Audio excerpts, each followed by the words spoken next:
The rain was coming down so hard that Sarah Vale couldn't see more than 3 feet in front of her, but she kept walking anyway because the bus stop was still 2 blocks away, and she had already spent her last dollar on a stale sandwich that morning. Water soaked through her worn sneakers, the same ones she had been trying to make last another 6 months, and her thin jacket clung to her shoulders like a second skin that offered no warmth whatsoever. She ducked her head against the wind and tried not to think about the eviction notice taped to her apartment door, or the fact that her phone had been shut off yesterday, or how her mother's medical bills kept piling up no matter how many extra shifts she picked up at the diner. A sleek black car pulled up beside her, its tires sending a spray of water across the sidewalk that somehow missed her by inches. The passenger window rolled down smoothly, and a man's voice called out from inside. "Get in before you drown out there." Sarah kept walking. She had lived in the city long enough to know better than to get into strange cars, no matter how expensive they looked or how bad the weather was. Her grandmother had warned her about this exact situation, minus the rain part. "I'm not a serial killer," the voice said, and now she could hear the exasperation in it. "I'm trying to help. You are going to catch pneumonia." "I am fine," Sarah called back without stopping, even though her teeth were chattering so hard she could barely get the words out. Lightning flashed overhead, followed immediately by thunder that seemed to shake the ground beneath her feet. The car kept pace with her, crawling along at her walking speed. "There is a severe weather warning. The bus routes are suspended. I just heard it on the radio." That made Sarah stop. She turned to look at the car properly for the first time, then down at the man speaking to her through the window. He had dark hair that looked professionally styled even though it was late in the evening, a strong jaw, and eyes that seemed genuinely concerned rather than predatory. He was wearing what looked like a very expensive suit, the kind that probably cost more than she made in 3 months. "I am just trying to get home," she said, hugging herself against the cold. "Where is home?" She hesitated. Giving out her address seemed like a terrible idea. But the rain was getting worse, and she could feel herself starting to shiver uncontrollably. "Riverside District. That is on my way. Please just get in. I have a sister about your age, and I would hope someone would help her if she was stuck in weather like this." Maybe it was the mention of his sister, or maybe it was the fact that she genuinely did not think she could make it another 2 miles in this storm, but Sarah found herself reaching for the door handle. The interior of the car was warm and dry and smelled like leather, and something expensive that she could not quite identify. She slid into the passenger seat, immediately conscious of how she was dripping water all over everything. "Thank you," she managed through her chattering teeth. The man reached behind him and pulled out a jacket from the back seat, a nice wool coat that probably cost more than her entire wardrobe. "Here, take this. I will get it wet. It is just a jacket. I have others." He waited until she wrapped it around herself before pulling back into traffic. The heater was on full blast, and Sarah had never been more grateful for warmth in her entire life. "I am Owen, by the way. Owen Crawford. Sarah Vale." She pulled the coat tighter and tried to stop shaking. "I really do appreciate this. I know it was probably stupid to be walking in this weather." "Not stupid. Sometimes we do not have a choice." He glanced at her briefly before returning his attention to the road. The windshield wipers were working overtime, and even with them, visibility was terrible. "What were you doing out in this, getting home from work?" It was not entirely true. She had actually been getting home from her second job, the one she had picked up cleaning office buildings after her shifts at the diner ended. But she did not feel like explaining her entire financial situation to a stranger who drove a car that probably cost 6 figures. Long day. Something like that. Sarah looked out the window, watching the blurred lights of the city slide past. They drove in silence for a few minutes, and she started to relax slightly. Owen Crawford did not seem like he was planning to murder her or kidnap her or anything else her paranoid brain had conjured up. He just seemed like a guy who had offered a stranger a ride in bad weather. "Take the next left," she said when they got close to her neighborhood. "Then it is the third building on the right." Owen followed her directions, pulling up in front of a building that had seen better days about 20 years ago. The paint was peeling, one of the windows on the ground floor was boarded up, and the front steps had a crack running through them that the landlord kept promising to fix, but never did. Sarah felt a flush of embarrassment that had nothing to do with the cold. "Thank you again," she said quickly, already reaching for the door handle. "I really appreciate the ride. Wait." Owen reached into his pocket and pulled out a business card, pressing it into her hand. "If you ever need anything, a ride, help, whatever, call me." Sarah looked down at the card. Owen Crawford, Chief Executive Officer, Crawford Industries. Her stomach dropped. She had just gotten a ride from a CEO. From a millionaire, probably. Maybe even a billionaire, depending on what Crawford Industries did. And here she was, dripping all over his expensive car in her cheap clothes and worn sneakers. "I cannot take this," she said, trying to hand it back. "You can. Consider it good karma." He smiled at her, and it transformed his entire face from handsome to something that made her heart skip in a way she did not have time to think about. "Stay dry, Sarah Vale." She clutched the card and his jacket and stumbled out of the car, running through the rain to the dubious shelter of her building's front overhang. By the time she turned back to wave, the car was already pulling away, its taillights disappearing into the storm. Sarah stood there for a moment, looking down at the business card in her hand. Owen Crawford, CEO. She should throw the card away. Men like that did not give women like her their numbers unless they wanted something, and she was too tired and too broke and too busy to deal with whatever game he might be playing. But instead, she found herself tucking the card carefully into her pocket before heading inside. Her apartment was cold because the heat had been acting up again, and small because it was all she could afford, and depressing because the eviction notice was still taped to the door. Sarah peeled it off and crumpled it without reading it again. She had 5 days to come up with 2 months of back rent plus late fees, which meant she needed about $3,000 that she absolutely did not have. Her mother's care facility had called twice this week about overdue payments. Her own electricity bill was threatening to join her phone in the land of disconnected services. She hung Owen's coat carefully over the back of her single chair and looked at it for a long moment. It was beautiful, well made, probably worth several $100s. She should return it. She should call the number on that business card and arrange to give it back to him, and then never think about Owen Crawford again. Instead, she took a shower in lukewarm water because the hot water heater was broken, changed into her only clean pair of pajamas, and fell into bed with her stomach growling because she had not eaten since that stale sandwich.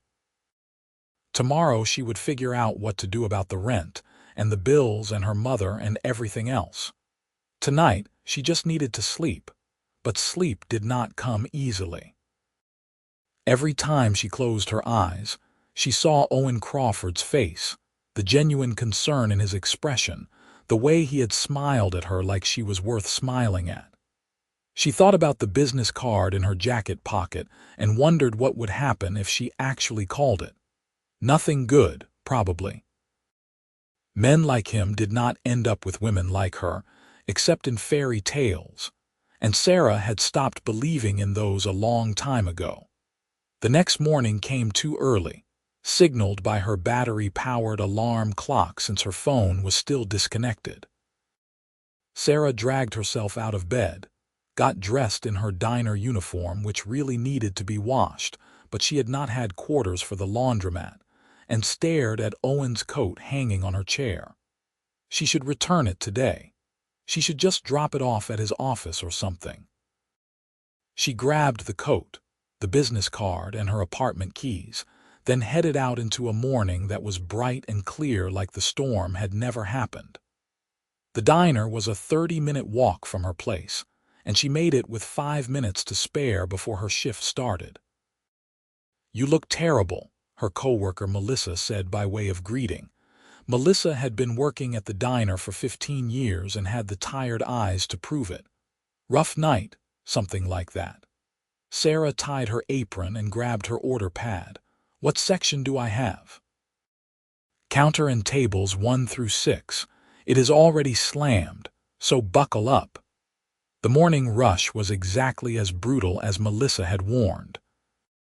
Sarah poured coffee, took orders, delivered plates of eggs and bacon and pancakes, refilled coffee, took more orders, dealt with a customer who insisted his eggs were too runny and another who claimed her toast was too dark, and generally did not have a moment to breathe until almost noon when things finally started to slow down. She was clearing table 4 when the bell above the door chimed, and she looked up automatically to greet the new customer. The words died in her throat. Owen Crawford stood in the doorway, looking completely out of place in his expensive suit among the cracked vinyl booths and faded linoleum. His eyes scanned the diner until they landed on her, and his face lit up with recognition. Sarah. Every other customer in the place turned to look, and Sarah felt her face flame with embarrassment. What was he doing here? How had he found her? She had not told him where she worked. "Hi," she managed, aware that everyone was staring. Do you want a table? I want to talk to you." He walked over to her, seeming not to notice or care about all the attention. "You left something in my car last night." "I did." She could not think of what it could be. Her brain was not working properly because Owen Crawford was here in her diner, talking to her like they were friends or something. He held up her scarf, the cheap knitted thing she had bought at a thrift store last winter. This was on the floor of the passenger seat. "Oh, thank you." She took it, crumpling it in her hands. "You really did not have to come all the way here for that. I wanted to make sure you got home okay." His voice was lower now, meant just for her. "The storm got pretty bad. I am fine. And actually, I have your coat. I brought it to return to you, but it is in the break room. Let me go grab it. Keep it. I told you I have others. I cannot keep your coat. It is too expensive." "Sarah, I insist." He looked around the diner, taking in the worn booths and the faded menu board and the ancient coffee maker that had probably been there since the 70s. "Do you have a break coming up? I would like to talk to you." "I am working," she said, gesturing at her uniform as if that was not already obvious. "When do you get off?" 2 o'clock, but then I have to go to my other job." Something shifted in his expression. "How many jobs do you have? That is really none of your business." The words came out sharper than she intended, but she was acutely aware of everyone still watching them, including her manager who was peeking out from the kitchen with a frown on his face.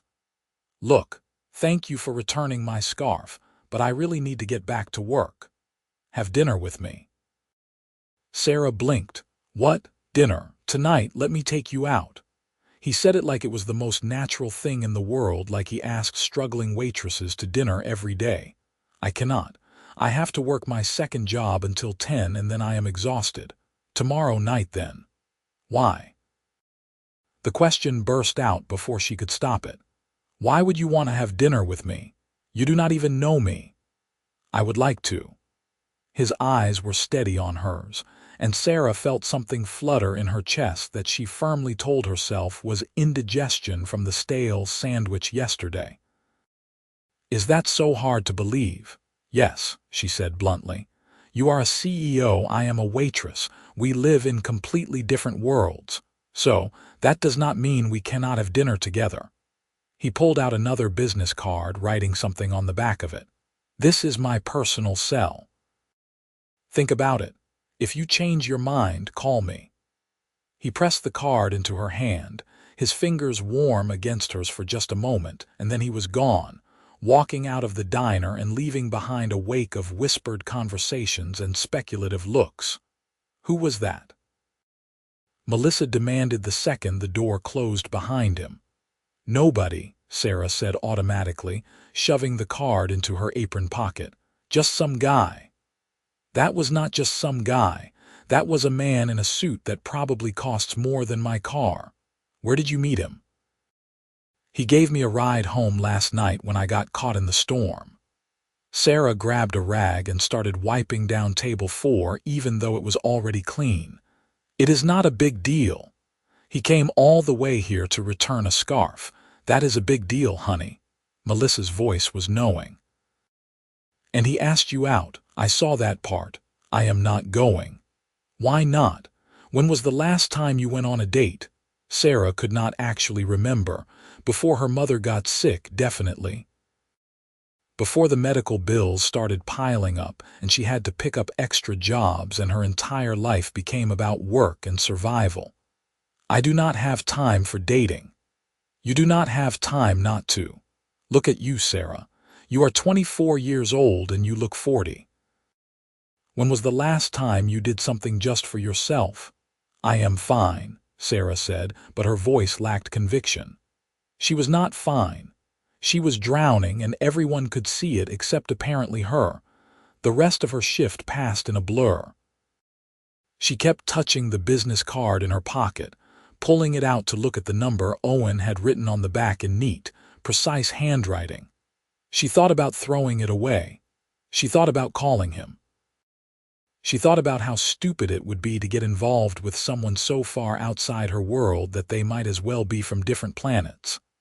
At 2 o'clock, she changed out of her uniform, grabbed Owen's coat from her locker, and headed to her second job. The office building was downtown, a gleaming tower of glass and steel that housed a dozen different companies. Sarah cleaned the 14th floor every weekday, emptying trash cans and vacuuming carpets and scrubbing bathrooms for $7 an hour under the table, because the cleaning company did not want to deal with official employment paperwork. She was hauling her cart out of the supply closet when her supervisor, a perpetually angry man named Rick, stopped her in the hallway. "Vale, need to talk to you." Sarah's stomach sank. "What is wrong?" "Company is cutting costs. We are letting some people go." He did not look at her while he said it, just stared at a point over her left shoulder. "Your last day is Friday. You are firing me. I have never missed a shift. I do good work." "It is not about the work. It is about the budget, nothing personal." Everything about it felt personal. "I need this job. I have bills, I have rent due. I cannot afford to lose this. Sorry. That is just how it is." Rick was already walking away, dismissing her like she was nothing, like her desperation did not matter at all. Sarah stood in the hallway with her cleaning cart and felt the last threads of her carefully maintained composure start to fray. She could not afford to lose this job. She was barely making ends meet with 2 jobs, and with only one she would not even come close. The eviction notice was suddenly much more real, much more terrifying. She made it through her shift on autopilot, going through the motions of cleaning while her brain spun in panicked circles. By the time she finished at 10, she had calculated and recalculated her finances a dozen times, and it always came out the same way. She was going to lose her apartment. She was not going to be able to pay her mother's care facility. Everything was falling apart, and there was nothing she could do about it. The walk home was cold and dark and lonely.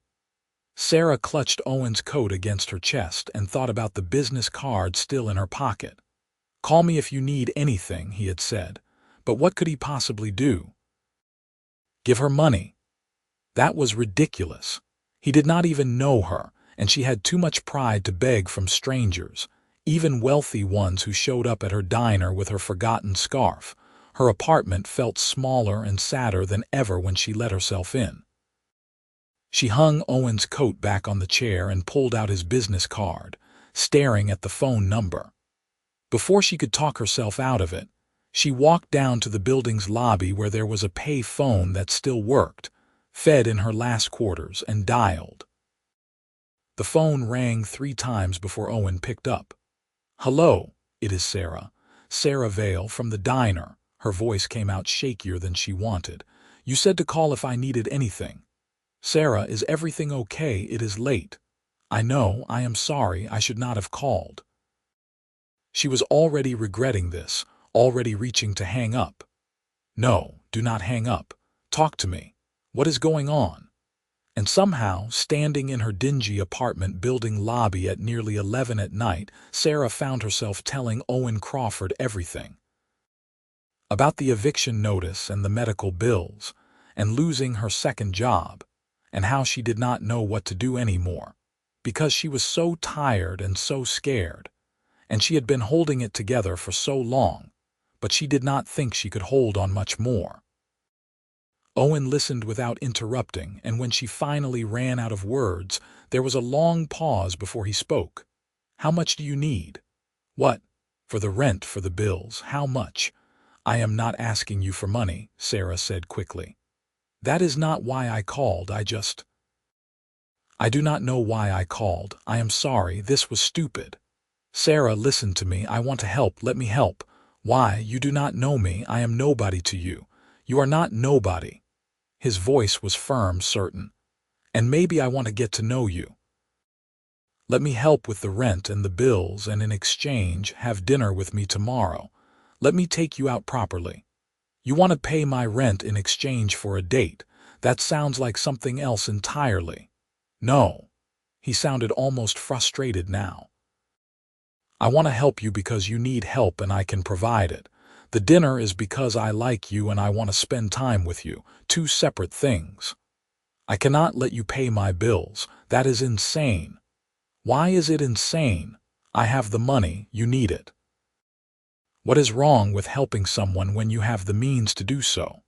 Sarah leaned against the wall of the lobby, closing her eyes. "Because it makes me feel pathetic. I am just a nobody, struggling to keep my head above water, and you are this successful CEO who probably thinks I am some kind of charity case." "You are not a nobody," Owen said again, and there was something in his voice that made her breath catch. "You are somebody, Sarah. You are somebody to me, even if we just met, and that is enough." The words settled into her chest, warm and unexpected. Nobody had said anything like that to her in longer than she could remember. Nobody had looked at her like she mattered in months, maybe years. She was just the waitress, the cleaning lady, the struggling daughter with the sick mother, invisible to everyone except when they needed something from her. "I do not know what to say," she whispered. "Say yes to dinner. Say yes to letting me help. That is all I need to hear." Sarah thought about the eviction notice and her mother's care facility, and the fact that she was going to lose everything if something did not change.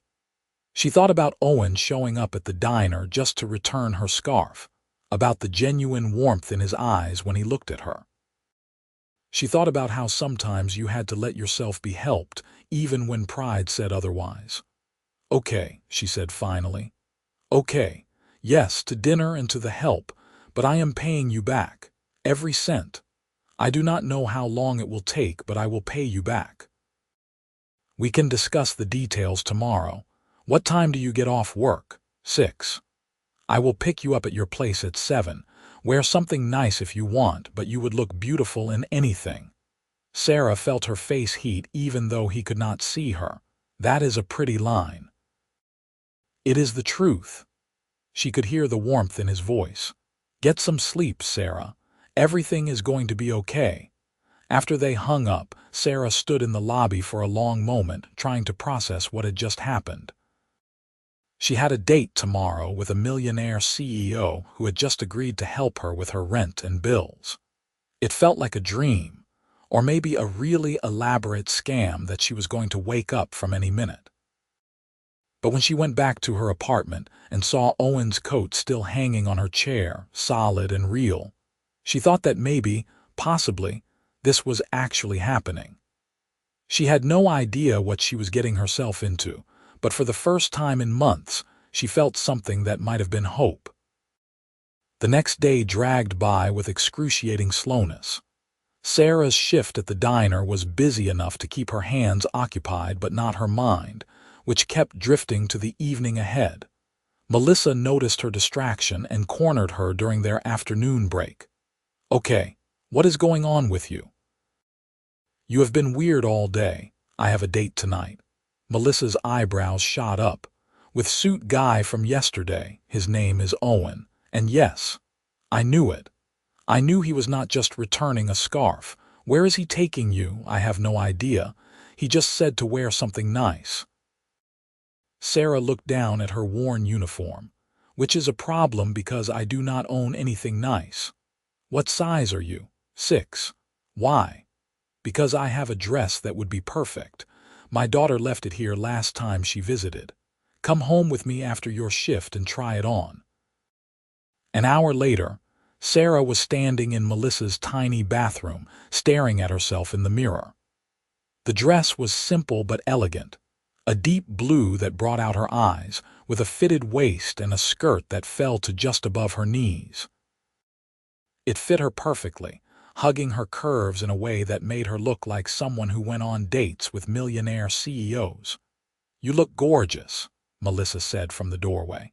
"He is going to lose his mind when he sees you. I look like I am playing dress up." "You look like a woman who deserves to be taken to a nice dinner. Now stop arguing and take the dress. And Sarah," Melissa's voice softened, "let yourself enjoy this, okay? You deserve something good." Sarah hugged the dress to her chest and thought about Owen's words from last night. "You are somebody to me, and that is enough." Maybe Melissa was right. Maybe she did deserve something good. She got home with an hour to spare before Owen was supposed to pick her up. She showered with actual hot water for once, because the building super had finally fixed the heater, dried her hair until it fell in soft waves around her shoulders, and put on the tiny amount of makeup she owned. By the time she slipped into Melissa's dress, and her only pair of decent shoes, which were black flats that had seen better days, she almost did not recognize herself.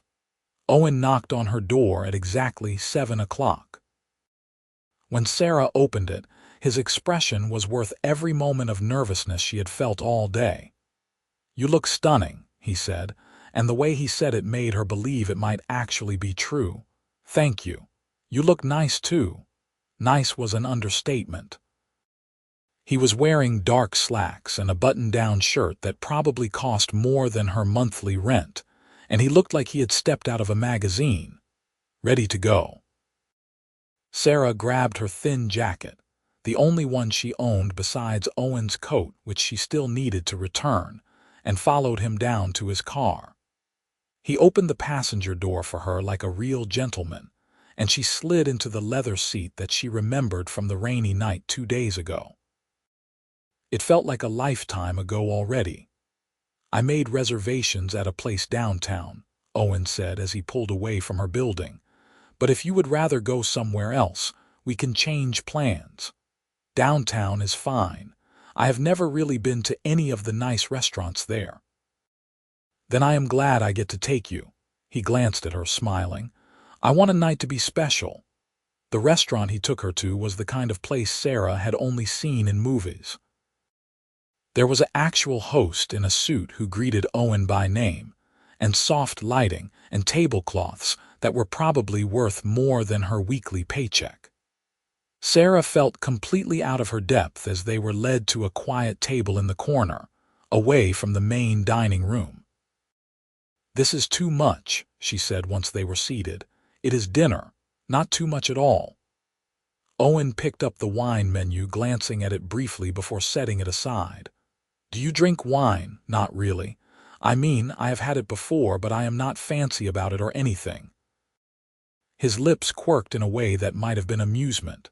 "Neither am I, honestly. My business partner is the wine expert. I just drink what tastes good." He ordered a bottle of something when the waiter came by, then turned his attention fully to Sarah. "Tell me about yourself. And not about your jobs or your problems. Tell me something real." Sarah fidgeted with her napkin. "Like what? Anything. What do you do for fun? What did you want to be when you were a kid? What makes you happy?" She could not remember the last time someone had asked her questions like that. "I do not really have time for fun anymore, but I used to love reading. I would spend entire weekends at the library just reading everything I could get my hands on." "What kind of books?" "Everything. Fiction, biographies, history. I wanted to be a teacher when I was younger." She had not thought about that dream in years. "I was going to go to college and get my degree in education and teach elementary school." "What happened?" "Life happened. My dad died when I was 19 and my mom got sick a year later and college stopped being an option. The money was needed elsewhere." Sarah took a sip of water, trying to push down the old grief. "It is fine. I made peace with it. But you still wish things had been different, of course. But wishing does not change anything." She looked at him across the table.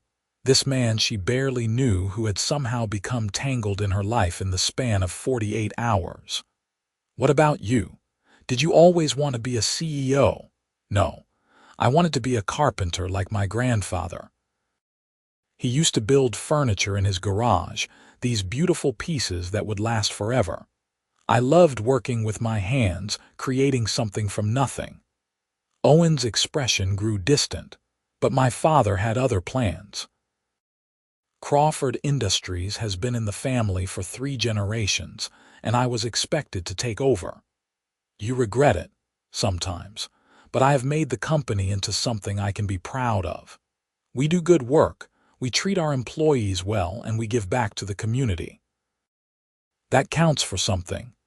He reached across the table, his hand covering hers. "And if I had made different choices, I would not have been driving down that street 2 nights ago in the rain. I would not have met you." Sarah's breath caught at the simple touch, at the warmth in his eyes.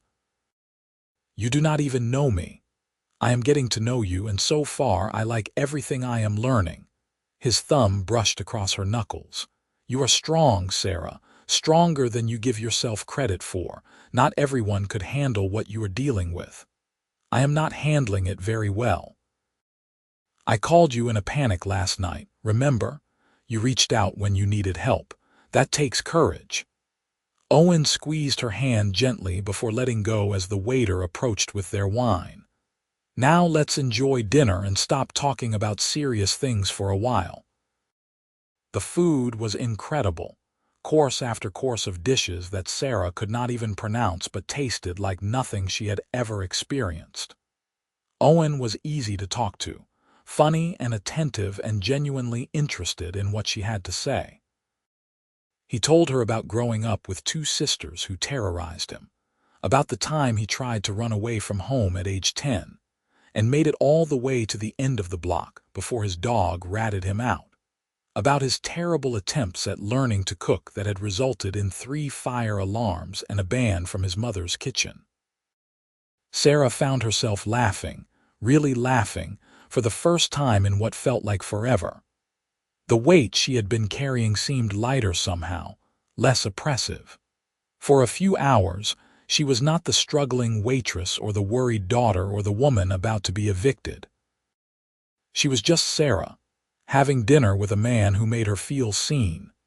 By the time dessert arrived, a chocolate creation that looked like art and tasted like heaven, Sarah was full and happy and slightly buzzed from the wine. "Thank you for tonight," she said as Owen paid the bill without even looking at it. "This was wonderful. It does not have to end yet. Walk with me." He stood and offered his hand, and Sarah took it without hesitation. They walked through the downtown streets, past shops that were closing for the night and restaurants still bustling with late diners. Owen kept her hand tucked into his, and Sarah tried not to think about how right it felt, how natural.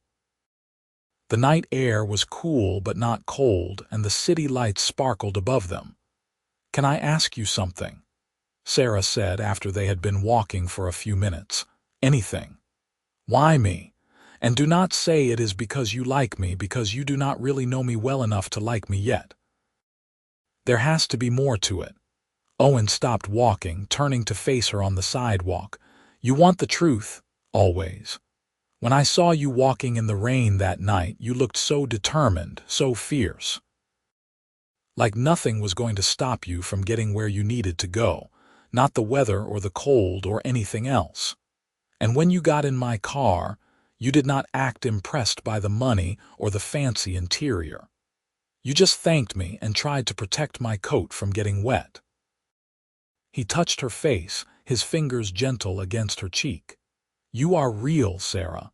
In a world where everyone wants something from me, where every interaction feels calculated, you are just yourself. That is rare. That is valuable." "I am a mess," she whispered. "You are surviving." "There is a difference." He leaned closer and Sarah's heart started racing. "I like you. I want to keep seeing you. I want to help you get back on your feet and then see what happens between us when you are not drowning. Is that okay?" She should say no. She should protect herself from the inevitable heartbreak when this fairy tale ended. But looking into Owen's eyes, feeling the warmth of his hand against her skin, Sarah found herself nodding. "Okay." He kissed her then, soft and sweet on the sidewalk with the city lights above them.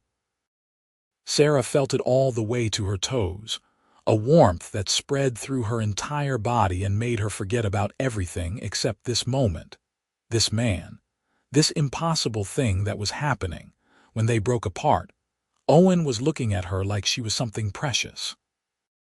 "Let me take you home," he said quietly.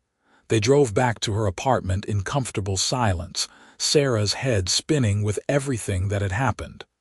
When Owen walked her to her door, she turned to him with her key in her hand. "You want to come in for coffee?" "I do not have anything fancy, but I can make a decent cup." "I would love that." Her apartment looked even smaller with Owen in it, but he did not seem to notice or care. He sat on her threadbare couch while she made coffee with her ancient coffee maker, and when she brought him a mug, he took it with a genuine thank you. "I should return your coat," Sarah said, pointing to where it still hung on her chair. "You have been very patient about me keeping it." "Keep it as long as you want. It looks better on you anyway." Owen set his coffee down and pulled an envelope from his jacket pocket. "I have something for you." Sarah eyed the envelope warily. "What is it?" "Open it." Inside was a check for $5,000 made out to her. Sarah stared at it, her hands starting to shake. "This is too much." "It is what you need for rent and bills, plus a little extra so you are not living on the edge. Take it, Sarah, please." "I cannot accept this much money from you." "You can and you will. We already agreed on this last night." Owen took her hands, check and all, in his. "Let me help you. There are no strings attached, no expectations. I just want you to have some breathing room." "Why are you being so nice to me?" Tears prickled at her eyes and she blinked them back furiously. "I do not understand." "Because you deserve nice things. Because I can help and I want to help. Because—" He paused, seeming to choose his words carefully. "Because when I met you, something clicked. I have dated a lot of women, Sarah. Models and socialites and women who look perfect on paper. But none of them made me feel the way you do." "What way is that?" "Like I want to know everything about you. Like I want to make you smile and hear you laugh and fix all your problems just so I can see you happy." He pulled her closer, until she was practically in his lap on her cheap couch. "You walked into my life 2 days ago and turned everything upside down. So yes, I am giving you money to help with bills. But I am also asking you to keep seeing me, keep letting me get to know you. Can you do that?" Sarah looked at the check in her hand, then at Owen's face, so open and honest and genuinely caring. She thought about her mother in the care facility, about the eviction notice, about how she had been drowning for so long. And she thought about how Owen Crawford had pulled her out of the storm, literally and metaphorically, and was offering her a chance to breathe. "Okay," she said, her voice barely a whisper. "Okay, I will take the help and I will keep seeing you, but I am still paying you back eventually. Whatever makes you comfortable." Owen kissed her forehead, then her nose, then her lips. "I should go. You have work tomorrow and you need rest." He left a few minutes later, but not before kissing her one more time at the door. Sarah locked up behind him and leaned against the door, the check still clutched in her hand. This was insane. This was moving too fast. This was going to end badly. But for the first time in a year, Sarah had hope, and that had to count for something. The next few weeks passed in a blur of work and Owen. Sarah deposited the check, paid her rent and bills, and bought some actual groceries for the first time in months. She kept working at the diner because she needed the income and the routine, and because it felt wrong to rely entirely on Owen's generosity, even though he kept insisting he did not mind. Owen took her out 3 or 4 times a week, to restaurants and museums, and once to a concert that she never would have been able to afford on her own. He met her at the diner for lunch sometimes, sitting at the counter and eating mediocre burgers while she worked. He never made her feel less than, never acted like their different social standings mattered. Melissa approved wholeheartedly, cornering Sarah regularly to demand updates and gush about how romantic it all was. Even Sarah's manager, typically grumpy about everything, seemed charmed by the well-dressed man who tipped generously and looked at Sarah like she hung the moon. A month after their first date, Owen invited her to his place. Sarah had been curious about where he lived, though she tried not to think too hard about the fact that a millionaire CEO probably had a very different definition of home than she did. His penthouse apartment took up the entire top floor of a building downtown, with floor-to-ceiling windows that offered a stunning view of the city. Sarah stood in the entryway and tried not to let her jaw drop. "This is where you live, most of the time." "I also have a house outside the city, but I use this place during the week." Owen took her jacket, hanging it in a closet that was probably bigger than her entire apartment. "Come on, I will give you a tour." The place was huge, all modern lines and expensive furniture and art on the walls that Sarah suspected might be original pieces. There was a chef's kitchen that Owen admitted he rarely used, a dining room that could seat 12, a living room with a television bigger than anything Sarah had ever seen, and 3 bedrooms plus bathrooms that were nicer than most hotel suites. "This is incredible," Sarah said, running her hand along the marble countertop in the kitchen. "I cannot even imagine living somewhere like this. It is just space." Owen came up behind her, wrapping his arms around her waist. "It is nice, but it is not what makes me happy." "What makes you happy? This, you, us." He turned her to face him, his expression serious. "Sarah, I know we have not been seeing each other very long, but I need you to know that this is real for me. You are not some passing interest or charity project. I care about you." Her heart was pounding so hard she was sure he could feel it. "I care about you too, but I am scared." "Of what?" "That I am going to wake up and this will all be a dream. That you are going to realize I am not worth all this effort, that everything is going to fall apart like it always does." The words came out in a rush, all the fears she had been holding inside. "Hey." Owen cupped her face in his hands, making her look at him. "I am not going anywhere.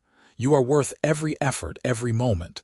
And things are not going to fall apart because we are building something strong here. Okay." Sarah nodded, blinking back tears. "Okay." He kissed her then, deep and slow and full of promise. Sarah melted into him, letting herself believe for the first time that maybe this could actually work, that maybe she deserved this happiness. They had dinner that Owen cooked himself, simple pasta with vegetables that turned out surprisingly good. He told her about a business deal he was working on, and she told him about a difficult customer at the diner who had left her a surprisingly generous tip after she helped him figure out what to order for his picky daughter. They did dishes together, laughing when Owen got soap suds all over his shirt and then curled up on his enormous couch to watch a movie. Sarah fell asleep halfway through, her head on Owen's shoulder and his arm around her. She woke up hours later to find herself in a bed that was not hers, covered with a soft blanket. Owen was sitting in a chair by the window, working on his laptop with the glow of the screen illuminating his face. "What time is it?" she asked, her voice rough with sleep. "Almost midnight." "I did not want to wake you. You looked peaceful." He closed the laptop and came over to sit on the edge of the bed. "How are you feeling?" "Good. Confused about how I got here. I carried you. You sleep like the dead, by the way." He brushed her hair back from her face. "Stay tonight. I will take you home in the morning before your shift." Sarah knew she should say no. Staying felt like crossing a line, moving their relationship into territory that scared her. But she was warm and comfortable, and Owen was looking at her with such tenderness that she could not bring herself to leave. "Okay, but just sleeping." "Just sleeping," he agreed, though his eyes sparkled with amusement. "I will be a perfect gentleman." He was. They lay together in his huge bed, Owen holding her like she was something precious, and Sarah felt safer than she had in years. She drifted off listening to his heartbeat, steady and sure beneath her ear. The next morning, Owen made her breakfast and drove her home with enough time to change and get to the diner. He kissed her goodbye at her door, promising to call later, and Sarah floated through her shift in a daze of happiness. "You are glowing," Melissa observed during their break. "Must have been some night. We just had dinner and watched a movie and fell asleep, nothing scandalous. The best relationships start like that, slow and steady. He is a good one, Sarah. I know, that is what scares me. Stop being scared and just enjoy it. You deserve to be happy." Sarah was trying. Every day with Owen felt like a gift, like something she should hold tight before it slipped away. He was patient with her fears, understanding about her past, supportive of her work. He never pressured her for more than she was ready to give, never made her feel like she owed him anything. 2 months into their relationship, Sarah's mother had a bad spell. The care facility called in the middle of Sarah's shift at the diner, saying that her mom had fallen and they needed family to come in. Sarah left immediately, her hands shaking as she caught the bus to the facility. Her mother was okay, just bruised and shaken, but seeing her in the hospital bed looking so small and fragile broke something inside Sarah. She sat beside her mom, holding her hand, and tried not to cry. Her phone buzzed with a text from Owen. "Heard what happened. I am outside whenever you are ready." Sarah had not even told him. She had been too panicked to think about calling anyone, but somehow he knew and he was there. She found him in the parking lot an hour later, leaning against his car with his hands in his pockets. The moment he saw her face, he opened his arms and Sarah walked into them and finally let herself cry. "She is okay," Sarah managed between sobs. "But she looked so fragile, Owen. What if next time she is not okay? Then we will deal with it. Together." He held her tight, one hand stroking her hair. "You are not alone in this anymore, Sarah. I am here. Why are you so good to me? Because I love you." The words hung in the air between them, huge and terrifying and wonderful. Sarah pulled back to look at him, searching his face. "You love me." "I love you," Owen said again, firmer this time. "I know it is fast, and I know we have only been together a couple months, but I do. I love you, Sarah Vale. You do not have to say it back. I just needed you to know. Sarah's heart felt like it was going to burst out of her chest. I love you too. I have been trying not to because I was scared, but I do. I love you so much. Owen kissed her there in the parking lot of her mother's care facility, and it felt like a promise. Like no matter what happened, they would face it together. After that day, things shifted between them. The relationship deepened, became more solid.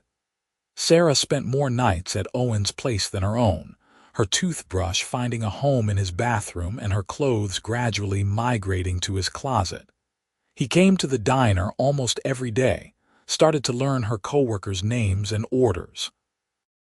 He visited her mother with her, sitting beside the older woman's bed and chatting about nothing while Sarah held her mom's hand.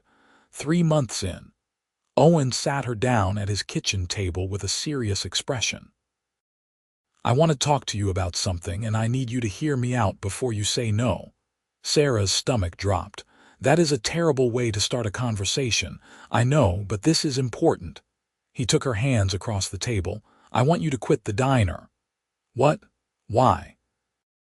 Because you are exhausted all the time. Because you work yourself to the bone and you barely have time to breathe.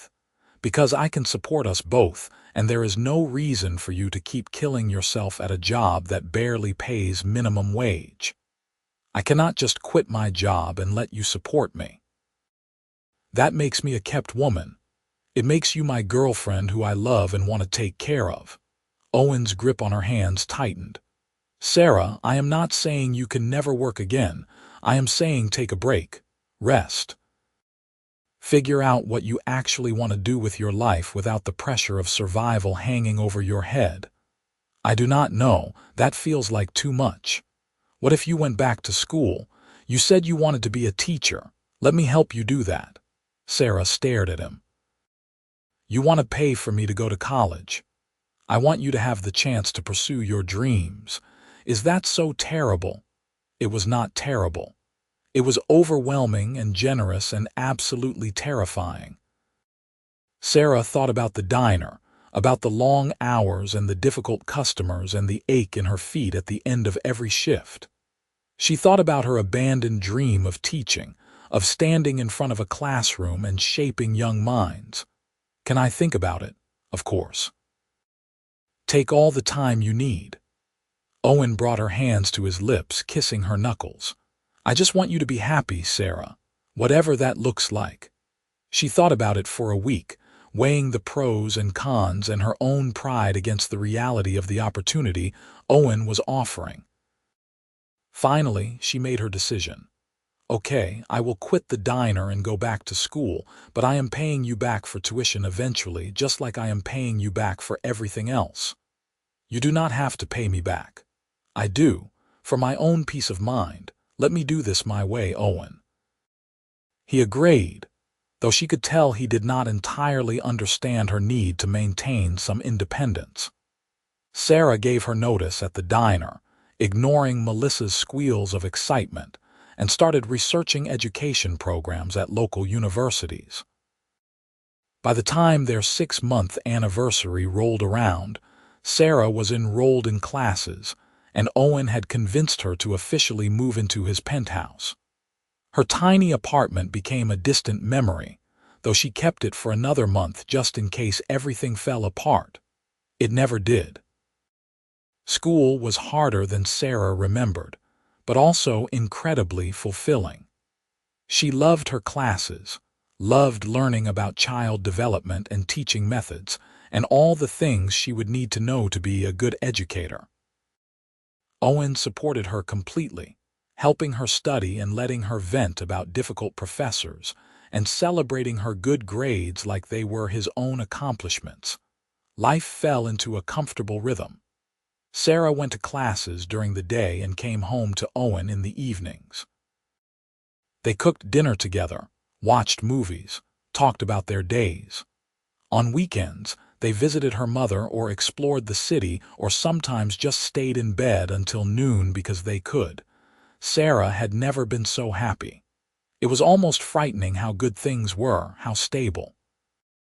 She kept waiting for the other shoe to drop, for something to go wrong. But months passed, and nothing did. A year into their relationship, Owen took her to a fancy restaurant for dinner. It was the same place they had gone on their first date, and Sarah felt nostalgic as they sat at the same corner table. "You remember when I brought you here the first time?" Owen asked over wine. "You told me it was too much. It was too much. It still is, honestly." Sarah looked around at the elegant decor, the well-dressed patrons. "I feel like I am pretending to be someone I am not. You are exactly who you are supposed to be." Owen reached into his jacket pocket and pulled out a small velvet box. "And I want to spend the rest of my life with that person." Sarah's heart stopped. "Owen." "Sarah Vale, you walked into my life on a rainy night and changed everything. You made me laugh, you made me think, you made me want to be better. I love you more than I thought it was possible to love someone." He opened the box, revealing a ring that sparkled in the candlelight. "Will you marry me?" Tears were already streaming down Sarah's face. "Yes, God, yes, of course yes." Owen slipped the ring onto her finger and it fit perfectly, like it had been made just for her. He kissed her across the table, and the other diners applauded, but Sarah barely noticed. She was too busy looking at the man she loved, the man who had saved her in more ways than one, the man who had seen her at her lowest and decided she was worth everything. They were married 6 months later in a small ceremony with just close friends and family. Sarah's mother was there, lucid and happy, sitting in the front row with tears streaming down her face. Owen's sisters were there, both of whom had taken Sarah under their wings and treated her like the sister they had always wanted. Melissa was there, beaming with pride and claiming credit for encouraging Sarah to take a chance on love. As Sarah walked down the aisle toward Owen, wearing a simple white dress that made her feel beautiful, she thought about how far she had come. A year and a half ago, she had been drowning, struggling to survive, convinced that she was nobody. Now she was somebody's wife, somebody's future, somebody's everything. Owen took her hands at the altar, looking at her like she was the only person in the world. "I am just a nobody who got lucky," Sarah whispered as the officiant began the ceremony. "You are not nobody," Owen whispered back. "You are my somebody, and that is enough." They said their vows and exchanged rings and kissed as husband and wife. Sarah felt like she was floating, like this could not possibly be real, but it was. All of it was real. The love, the happiness, the future stretching out before them. 2 years later, Sarah graduated with her teaching degree and got a job at an elementary school on the other side of town. Owen framed her diploma and hung it in his office at work, telling anyone who would listen about his brilliant wife.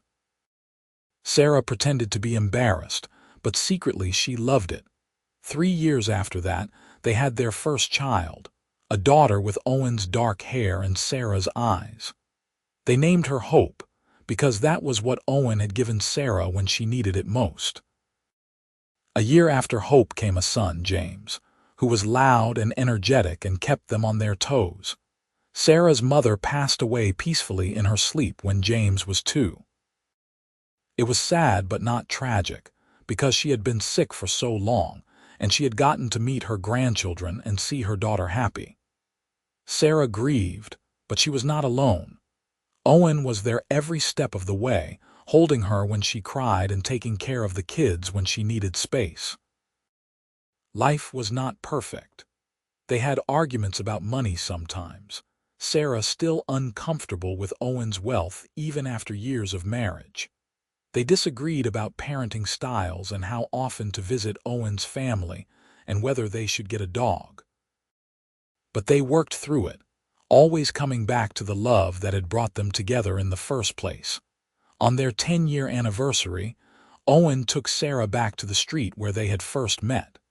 It was not raining this time, but the memory was still there. "Do you ever think about what would have happened if I had not stopped that night?" Owen asked, his arm around her shoulders. Sometimes. I probably would have made it home eventually, would have kept struggling, kept barely surviving, would have missed out on all of this. Sarah leaned into him, solid and warm in hers. I am glad you stopped. I am glad you got in the car, even though you did not want to. I was terrified. You could have been a serial killer, but I was not. I was just a guy who saw someone who needed help. Owen kissed the top of her head. Best decision I ever made. They stood there for a while, watching the city move around them. Sarah thought about the woman she had been 10 years ago, walking through the rain with no hope and no future. That woman would never have believed this life was possible. Would never have imagined that a chance encounter would lead to everything. But it had. One moment of kindness, one offer of help, one man who looked at a struggling waitress and saw somebody worth knowing. That was all it took to change everything. Sarah looked up at her husband, at the man who had given her back her dreams and her hope and her belief in happy endings. I love you, she said simply. I love you too. Owen's smile was warm, genuine, full of the same love that had carried them through 10 years of marriage and would carry them through many more. Always have, always will. They walked back to the car hand in hand, ready to go home to their children and their life and their future together. Sarah had learned a lot of things in the past decade, but the most important was this. Sometimes you are not nobody. Sometimes you are somebody's everything. And that is more than enough. It is everything.